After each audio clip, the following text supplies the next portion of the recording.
yang membelah laut, yang teduhkan badai, yang mustahil pun terjadi karena kuasa yang pegang hidupku, yang buka jalan bagiku. Yes, Kau pembuat mukjizat sejati bagi kami Tuhan. Katakan yang membelah laut, yang membelah laut, yang teduhkan. Mari angkat pujian ini dengan sungguh-sungguh di hadapan Tuhan. Yang mustahil terjadi dalam hidup kita karena kuasa Tuhan. Engkau pegang hidup kami Tuhan. Amin, amin, amin. Yes. Kau pembuat mukjizat. Sekali lagi dengan sungguh-sungguh angkat imanmu di hadapan Tuhan. Katakan, Engkau yang membelah laut, Engkau yang teduhkan badai Tuhan. Yang mustahil pun terjadi karena kuasa-Mu. Amin. Kau pegang hidup kami, yang buka jalan bagiku. Kau membuat mukjizat sejati. Kami bersyukur Tuhan buat pagi hari ini. Kami percaya apapun badai yang kami sedang alami hari-hari ini, apapun masalah yang sedang kami hadapi hari-hari ini, Tuhan kami lebih besar. Tuhan kami lebih hebat. Tuhan kami dapat mengatasi segala apapun dalam hidup kami. Kami angkat iman kami pagi hari ini di hadapan Tuhan. Dan kami percaya yang mustahil bagi manusia akan terjadi karena kuasa Tuhan ada dalam hidup kami. Kami akan mendengarkan firman-Mu. Kuduskan dan layakkan hamba-Mu menyampaikan kebenaran firman-Mu. Bahkan umat-Mu biar memiliki hati yang seperti tanah yang gembur, seperti tanah yang subur. Ketika benih firman Tuhan itu ditabur, benih ini boleh bertumbuh, berbuah, bahkan menjadi berkat bagi sekeliling kami. Kami mengucap syukur Tuhan buat pagi hari ini. Kami siap mendengarkan firman-Mu. Yang siap bersama saya katakan, amin. Berikan kemuliaan bagi Tuhan. Silakan duduk Bapak Saudara kasih Tuhan. Shalom. Pada pagi hari ini kita akan belajar tentang puasa Bapak Saudara. Matius 6 ayat 16. Dan apabila kamu berpuasa, janganlah muram mukamu seperti orang munafik. Mereka mengubah air mukanya supaya orang melihat bahwa mereka sedang berpuasa. Aku berkata kepadamu, sesungguhnya mereka sudah mendapat upahnya. Tetapi apabila engkau berpuasa, minyakilah rambutmu, kepalamu, dan cucilah mukamu, supaya jangan dilihat oleh orang bahwa engkau sedang berpuasa, melainkan hanya oleh Bapamu yang ada di tempat tersembunyi. Maka Bapamu yang melihat yang tersembunyi akan membalaskannya kepadamu. Amin Bapak Saudara. Hal bersedekah juga begitu. Hal berdoa juga begitu. Kata-kata ini selalu diulang. Bapamu yang tersembunyi maka kamu akan mendapatkan upahnya. Lanjut. Nah ini secara garis besar dulu. Pengertian puasa. Dalam kamus bahasa Indonesia artinya menghindari makan minum sebagainya dengan sengaja. Dengan sengaja Bapak Saudara. Bukan karena keadaan. Dengan sengaja. Oh aku mau puasalah hari ini. Berarti gak makan, gak minum. Itu menurut kamus bahasa Indonesia. Puasa sangat umum dilakukan oleh berbagai kalangan. Dari orang yang beragama sampai kepercayaan yang lain. Animisme, dinamisme, kejawen, terus apalagi kalau di Batak juga ada Parmalim, ya kan. Kalau di setiap suku pasti ada agama kepercayaannya. Kalau di Jawa itu Kejawen namanya. Tidak boleh disamakan puasa mereka dengan apa yang Alkitab katakan tentang puasa. Enggak boleh, Bapak Saudara. Bahkan orang yang cari ilmu, ini dia. Orang Kejawen yang katanya sakti, kebal. Ada yang punya sabuk, kalau sabuknya dipakai, dibacok, itu katanya kalau memperolehnya harus puasa. Jadi jangan disamakan antara puasa yang ada di Alkitab dengan puasa yang dilakukan oleh agama-agama lain. Agama apapun, kepercayaan apapun, semua mengenal tentang yang namanya puasa, Bapak Saudara. Nah, di Kristen itu berbeda puasanya. Pak, apakah boleh Pak kita puasa minum air putih? Pak, apakah boleh kita puasa makan sayur aja, nggak makan daging? Ada beberapa macam puasa, ada puasa Esther, ada puasa Daniel, bahkan ada puasa 40 malam nggak makan, 40 hari nggak makan. Kalau Tuhan tidak suruh, Bapak Saudara, jangan coba-coba. Saya pengen jadi kayak Tuhan Yesus katanya. Saya coba puasa 40 malam, 40 hari. Kuat enggak Pak Boy? Tanpa makan, tanpa minum nih. Ternyata bukan Yesus saja yang melakukannya. Saya cek di sini.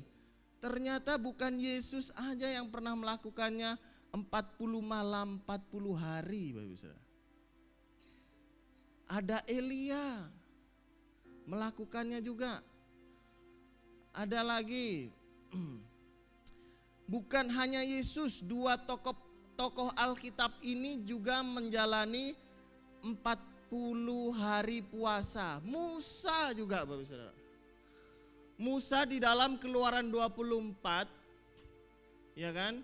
Ketika Musa menerima 10 perintah Allah di Ulangan 9 ayat 18, sesudah itu aku sujud di hadapan Tuhan 40 hari 40 malam lamanya seperti pertama kali. Roti tidak kumakan dan air tidak kuminum karena segala dosa yang telah kamu perbuat, yakni kamu melakukan apa yang jahat di mata Tuhan sehingga kamu menimbulkan sakit hatinya. Lihat, Musa berpuasa 40 hari 40 malam bukan untuk dirinya.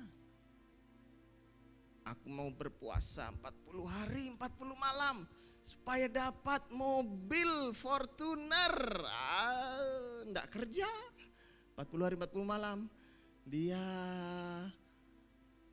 Dia berharap ketika udah hari 41 ada orang datang, Pak ini kunci mobilnya untuk Nuan karena Nuan udah puasa. Enggak, saudara, enggak ada kayak gitu. Itu puasa yang salah. Apa bedanya kita dengan orang-orang lain? Saya puasa Pak supaya saya dapat ilmu kebal. Kebal dari hutang. Aduh, enggak ada. Kebal dibaca, enggak ada. Puasa dalam Kristen bukan untuk mendapatkan sesuatu. Bersedekah dalam kekristenan bukan karena untuk mendapatkan sesuatu. Berdoa kepada Tuhan bukan untuk sekedar mendapatkan sesuatu. Kita sudah belajar. Kita memberi, bersedekah kepada orang lain karena kita terlebih dahulu telah diberi. Amin. Kita berdoa secara pribadi kepada Tuhan bukan karena supaya nyogok Tuhan atau merayu-rayu. Doa bukan mantra untuk merayu Tuhan, tetapi membangun hubungan komunikasi. Bagaimana kalau anak bapak di rumah gak pernah ngomong sama bapak, gak pernah komunikasi, tapi serumah tiba-tiba dia minta duit aku udah, Nuan siapa? Gak pernah komunikasi. Tapi ketika kita sering komunikasi sama bapak kita, gak perlu kita ngomong, amin. Dia udah tahu, oh anak ini sepatunya udah agak kurang, belikan sepatu. Gak perlu minta, karena dia komunikasinya baik. Itu doa. Sama dengan puasa nanti Bapak Saudara. Bukan karena untuk mendapatkan ilmu itu, ini, itu, enggak. Bukan supaya lebih sakti daripada orang lain, enggak. Tapi untuk merendahkan diri di hadapan Tuhan. Musa melakukannya. Ketika umat itu membuat sakit hati pada Tuhan, Musa merendahkan diri di hadapan Allah, memohon pengampunan untuk bangsa Israel. Pernah Bapak Ibu Saudara puasa untuk orang lain? Itu keren. Tuhan, saya berpuasa untuk suamiku Tuhan. Suamiku enggak pernah ke gereja. Suamiku suka mukul aku. Suamiku belum dapat pekerjaan yang tetap. Saya berpuasa untuk suamiku Tuhan. Boleh bersyafaat. Nanti kita lihat ada ayatnya. Lanjut, tadi itu Musa ya. Yang kedua, Elia. Lihat. Elia berpuasa 40 hari sambil mendaki gunung. Wah, mendaki gunung Horeb nih Bapak Saudara. Ada yang puasa udah 1 hari, cuman galai-galai. Aduh, rasa enggak. Aduh, lemas benar aku ya. Pengen makan rasanya. Tiba-tiba ada bunyi. Ting ting ting ting ting ting. Bakso, bakso. Ah, udah bakso tuh enak tuh. Baru puasa 1 hari dah lemasnya minta ampun. Nih Elia nih ya. Elia berpuasa 40 hari sambil mendaki gunung Horeb. Saat Elia diancam akan dibunuh oleh Ratu Isabel, ia pergi ke padang gurun dalam keadaan putus asa. Dalam kondisi itu ia bersandar di sebuah pohon arar sambil mengungkap isi hatinya pada Tuhan. Tak disangka-sangka seorang malaikat datang memberinya roti bakar dan kendi berisi air. Elia diperintahkan untuk makan dan minum, kemudian pergi. Ya, sekali jak dia sahur dia.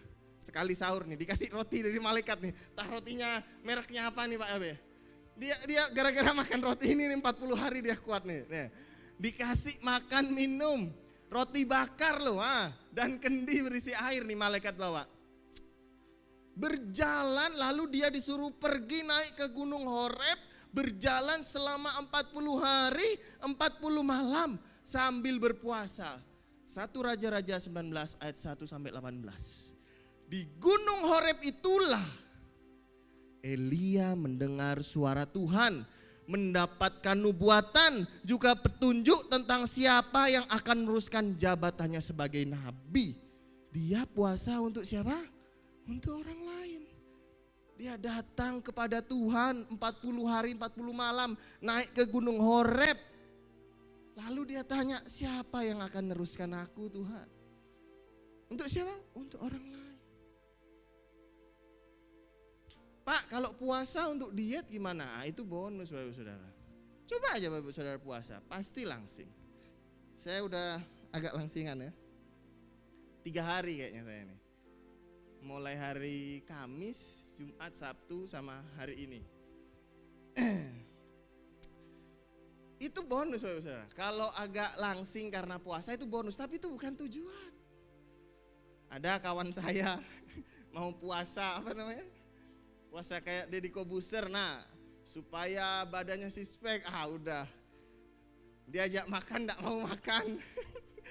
Lalu udah ampun saya nggak mampu lagi. Nah itu puasa untuk diet, bukan puasa untuk kemuliaan nama Tuhan, untuk puasa untuk mendoakan orang lain, enggak. Bukan puasa untuk merendahkan diri, enggak. Tapi akhirnya nyerah juga, akhirnya makan dia.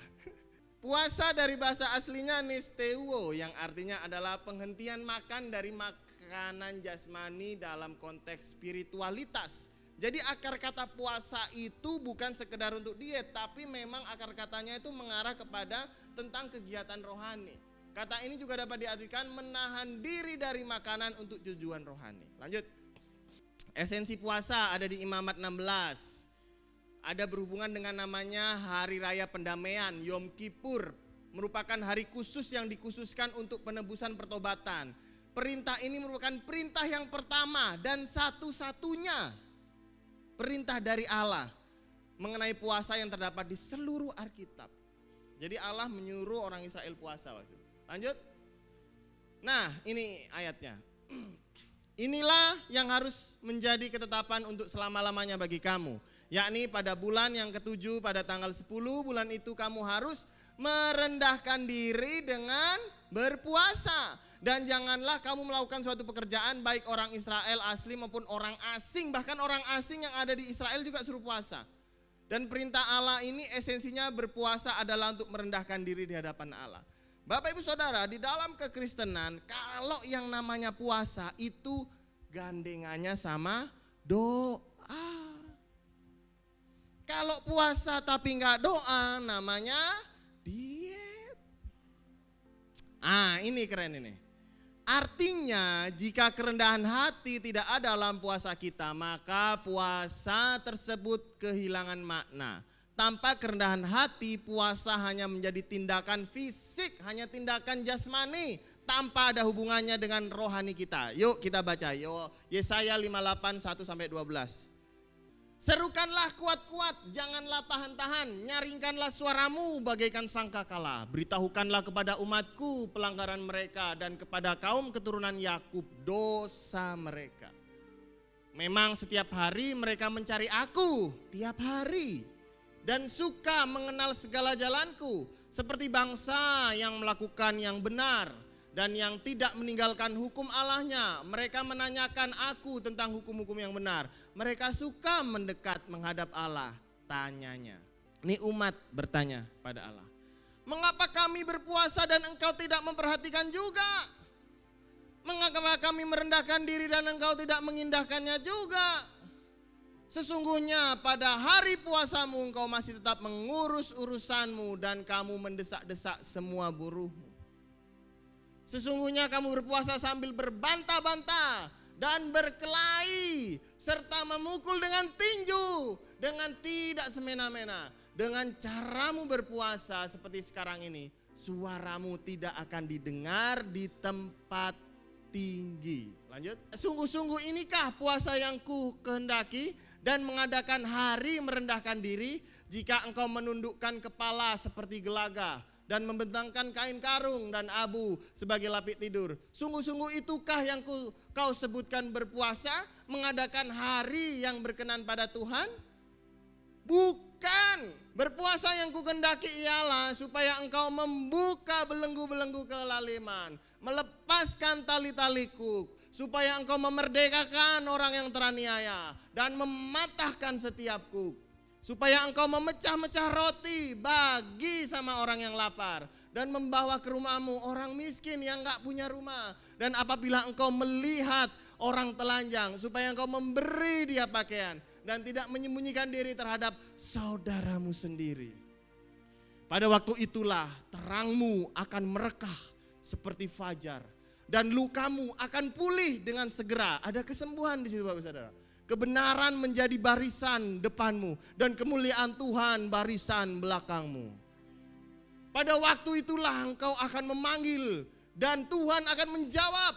Engkau akan berteriak minta tolong dan ia akan berkata, ini aku. Apabila engkau tidak lagi mengenakan kuk kepada sesamamu dan tidak lagi menunjuk-nunjuk orang dengan jari dan menfitnah. Apabila engkau menyerahkan kepada orang lapar apa yang kau inginkan sendiri dan memuaskan hati orang yang tertindas, maka terangmu akan terbit dalam gelap dan kegelapanmu akan seperti rembang tengah hari. Tuhan akan menuntun engkau senantiasa, ada berkat di situ, ada penyertaan, akan memuaskan hatimu di tanah yang kering, akan memperbarui kekuatanmu. Engkau akan seperti taman yang diairi dengan baik dan seperti mata air yang tidak pernah mengecewakan.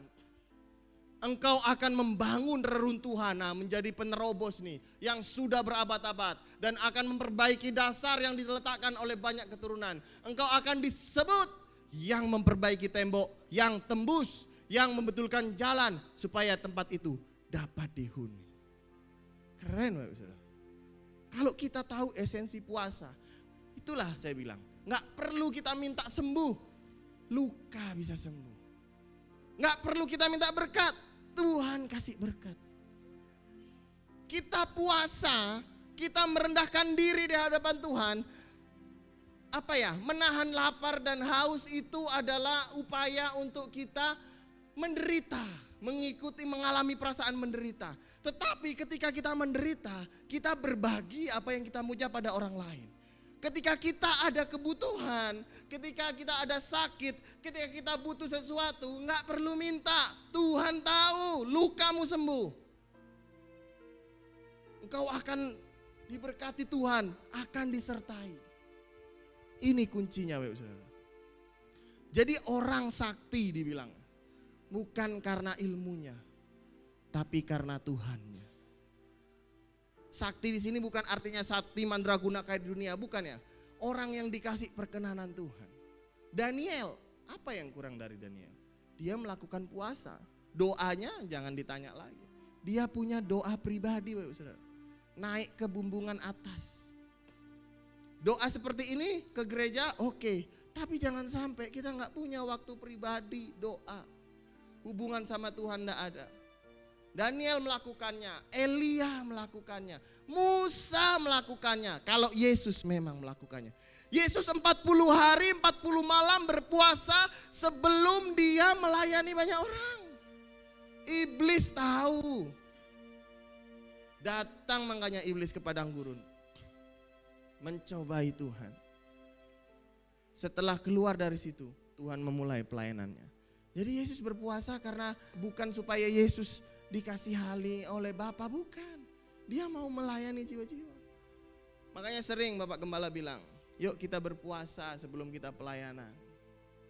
Ya bagi pengerja, bagi pelayan-pelayan Tuhan pasti wajib itu 1 kali seminggu. Tapi jangan juga melakukan hal itu karena takut sama Pak Gembala. Aduh ketahuan nih gak puasa aku, gak enak lah aku pelayanan besok. Bukan, motivasinya bukan itu.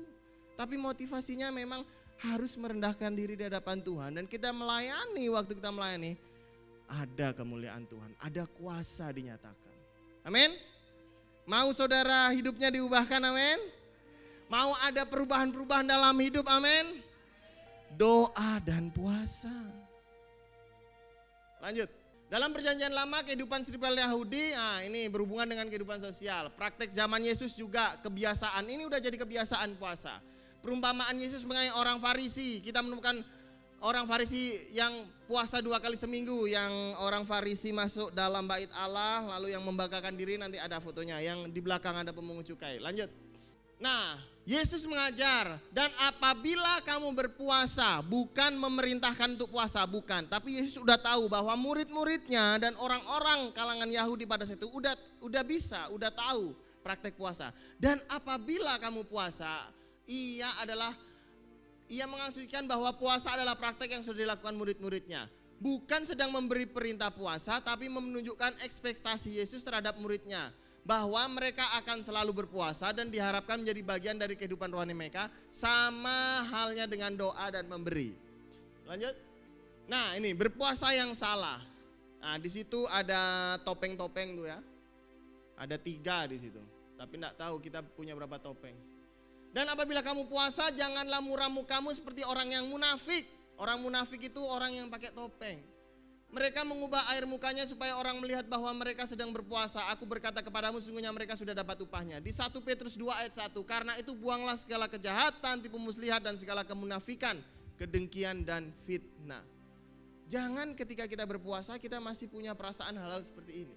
Lanjut. Jangan muram. Bahasa aslinya itu skaitropos, menggambarkan ekspresi wajah. Nah ini keren Bapak Saudara. Jangan muram, kata di sini itu adalah kata yang dipakai juga di Lukas. Ketika murid-murid putus asa karena Yesus mau mati. Mukanya berarti sedih benar. Terus ketika orang yang dipenjara sama Yusuf. Nah tahu kan orang-orang penjara? Tapi menariknya Bapak Saudara. Saya cari di Google supaya ada ekspresi orang yang di dalam penjara sedih. Nggak ada loh. Agak susah loh. Lalu muncullah orang-orang yang tipikor korupsi. Senyum semua mereka di penjara ternyata. Aku lihat cari di Google. Loh mereka malah senyum di dalam penjara. Yang terpidana korupsi nih. Aku cari mana foto orang di penjara sedih nih. Kok susah benar Google nunjukkan. Malah Google nunjukkan malah senyum di penjara. Pakai rompi oranye malah senyum. Wah kacau ini gue pikir kalau gitu.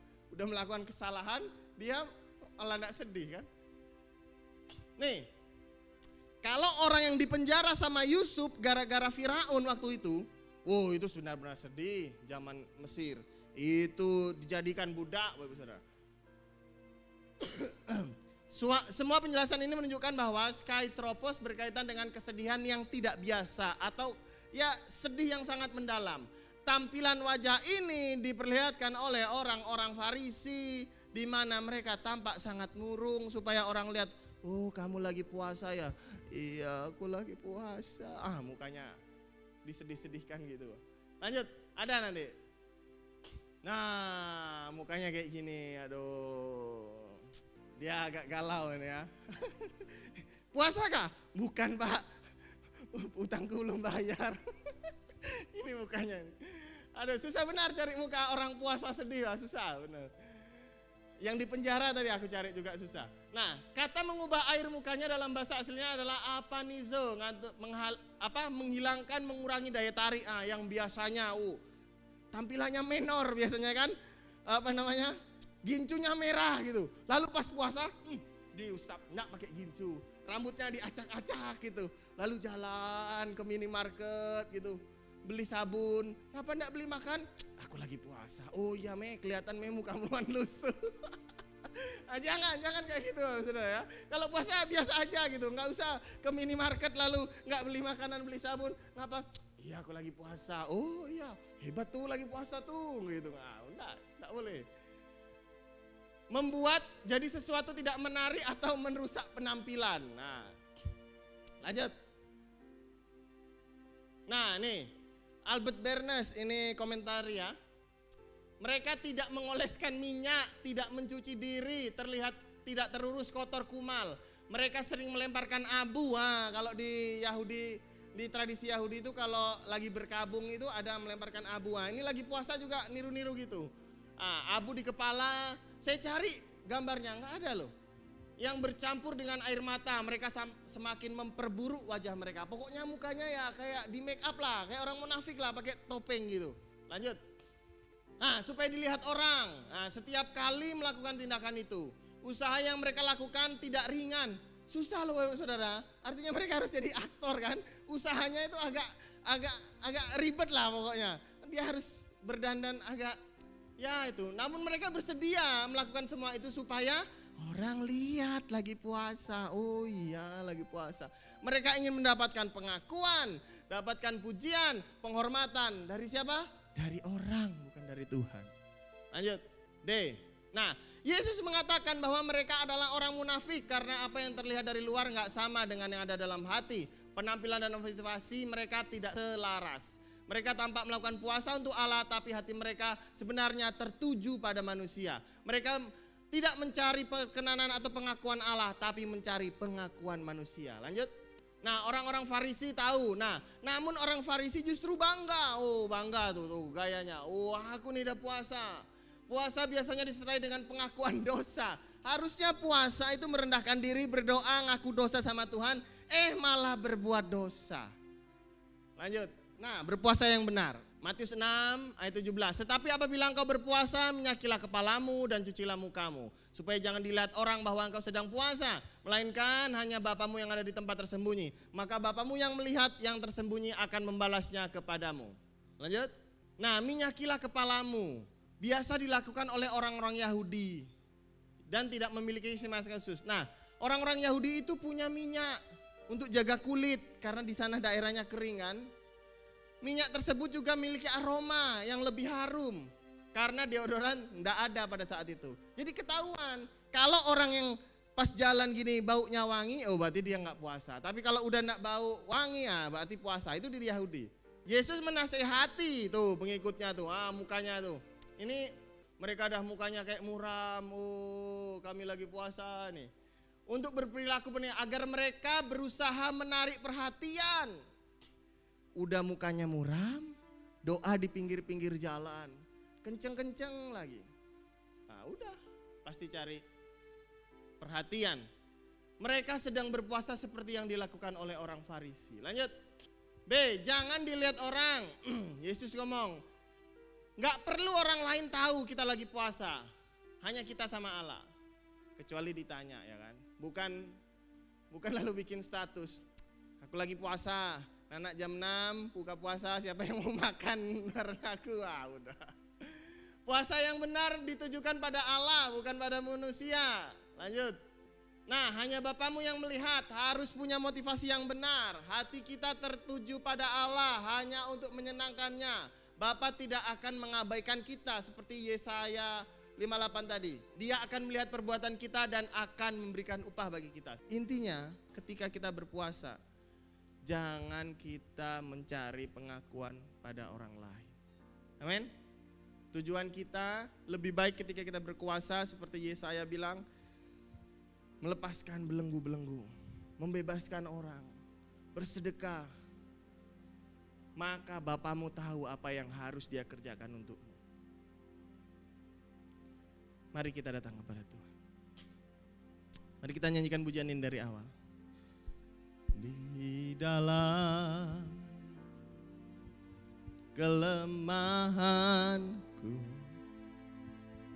sempurna kuasa-Mu, hebatnya tantanganku, lebih hebat Tuhanku, ku berserah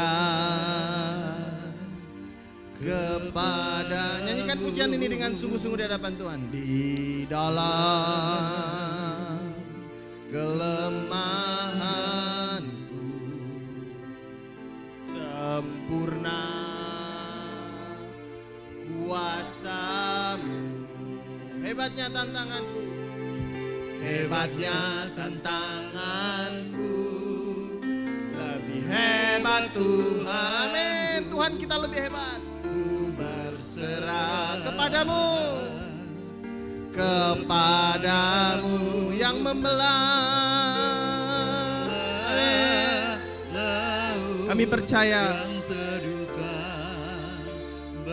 kuasa-Mu besar dalam hidup kami Tuhan. Amin. Karena kuasa-Mu yang pegang hidupku, yang buka jalan bagiku. Kau pembuat mukjizat sejati. Tadi malam saya putar lagu ini di anak-anak youth. Kalau Bapak Saudara lihat di officialnya lagu ini, boleh dibuka di YouTube nanti. Lagu ini itu dilatar belakangi oleh banyak orang-orang yang tidak mengalami mukjizat Tuhan. Orang-orang yang memang membutuhkan pertolongan Tuhan. Ada yang sakit kanker, ada yang apa, boleh dilihat. Mereka mengangkat iman menyanyi lagu ini. Hal yang mustahil itu terjadi. Bukan karena doa kita kenceng sama Tuhan. Bukan karena sedekah kita lebih banyak, bukan. Tapi karena kuasa Tuhan, amin. Percaya ada kuasa Tuhan pagi hari ini di tengah-tengah kita, amin. Mari kita bangkit berdiri di hadapan Tuhan. Nyanyikan pujian ini dengan sungguh-sungguh. Kau yang punya masalah, kau yang punya pergumulan, nyanyikan pujian ini dengan sungguh-sungguh. Tuhan melihat kesungguhan hatimu pagi hari ini. Di dalam kelemahanku sempurna kuasa-Mu, hebatnya tantangan, tapi lebih hebat Tuhan. Yes, angkat imanmu, ku berserah kepadamu Tuhan. Katakan yang membelah laut, yang teduhkan badai, yang mustahil pun terjadi. Karena kuasa yang pegang hidupmu, hidupku, hidup kita semua, itu Tuhan. Jangan pernah takut. Membuat, yes, bangun imanmu, katakan yang membelah.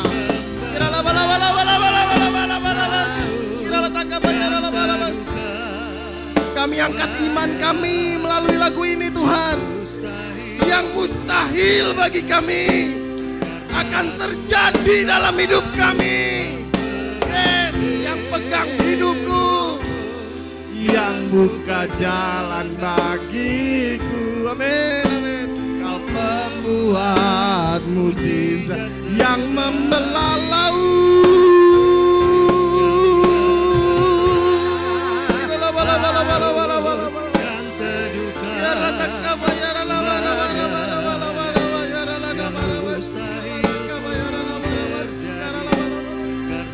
Oh, lawatan nyata bagi hari ini bagi kami Tuhan. Buka jalan bagiku, kau pembuat mukjizat sejati. Saya tidak tahu ya, Tuhan berbicara. Kayaknya ada orang yang benar-benar pagi hari ini itu sedang hatinya berat di hadapan Tuhan. Jika ada di antara Bapak Ibu Saudara yang memiliki pergumulan berat pagi hari ini, yang merasa itu hal yang mustahil, tapi Tuhan bisa jadikan dalam hidupmu, angkat pujian ini dengan imanmu. Mari kita angkat tangan pada Tuhan. Minta lawatan Tuhan terjadi pagi hari ini di tengah-tengah kita. Kiralah balapus. Yang membelah laut, yang teduhkan badai. Amin. Yang mustahil pun terjadi karena kuasa-Mu yang pegang hidupku, yang buka jalan bagiku. Kau pembuat mukjizat sejati, yang membelah laut, yang teduhkan badai. Bekerjalah Roh Kudus, bekerjalah bagi setiap kami pagi hari ini dalam nama Yesus.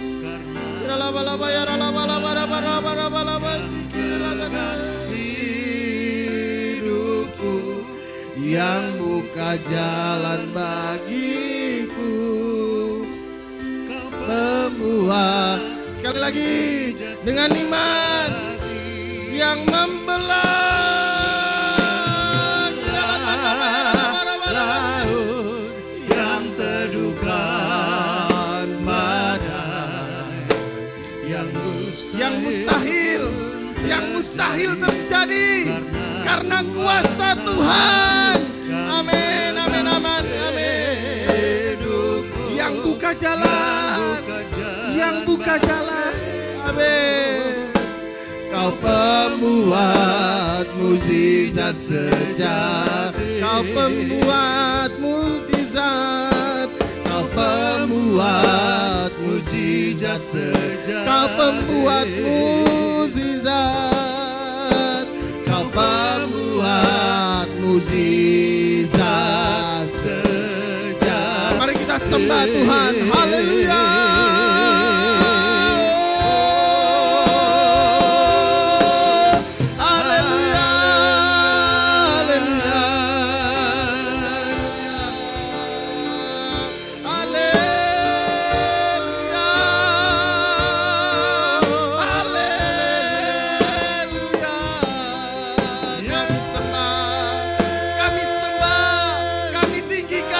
Di tempat ini kami agungkan Engkau, kerajaan-Mu datang. Haleluya, haleluya, haleluya, haleluya, haleluya, haleluya. Mari kita sembah Tuhan. Kita tinggikan Yesus di tempat ini. Kita tinggikan namanya. Haleluya.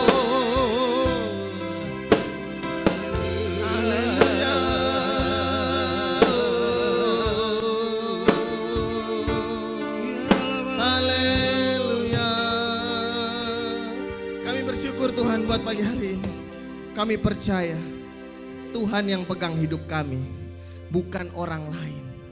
Tuhan yang menentukan karir kami, bukan orang lain. Tuhan yang memegang keluarga kami, bukan orang lain. Siapapun bupatinya, siapapun presidennya, siapapun orang-orang hebat, tapi tetap Tuhan lebih hebat. Amin. Keadaan ekonomi kami tidak tergantung oleh keadaan dunia ini. Keadaan hidup kami tidak tergantung. Tuhan pasti akan cukupkan kami.